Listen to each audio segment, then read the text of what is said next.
ऐं ट्रांसपोर्टर्स हिमायत कई आहे। कॉमपर्सन जी ऐलानियल हड़ताल जी नवाज़ लीग, ANP, तहरीक इंसाफ, जमात इस्लामी, सुन्नी तहरीक, वापारी तंजीमुनि ऐं ट्रांसपोर्टर्स हिमायत करे छॾी आहे।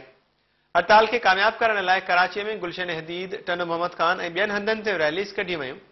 टनो जान मोहम्मद में पॉम्फलेट्स विरहाईंदे पुलिस अवामी तहरीक जे ॿिनि कारकुननि मंगू माली ऐं हैदर जरवार खे गिरफ़्तार करे वरितो।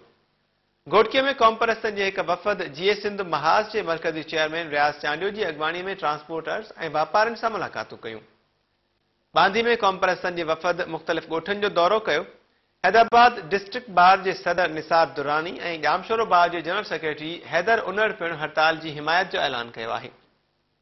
अवामी तहरीक जे सदर अयाज़ लतीफ़ अली जो चयो आहे त हुकूमत सुभाणे वारी हड़ताल खे नाकाम बणाइण लाइ कॉमपर्सन ख़िलाफ़ कार्रवायूं शुरू करे ॾिनियूं आहिनि। हुन चयो त पुलिस केतिरनि ई हंधनि ते छापा हणी कॉमपर्स कारकुननि खे गिरफ़्तार कयो आहे।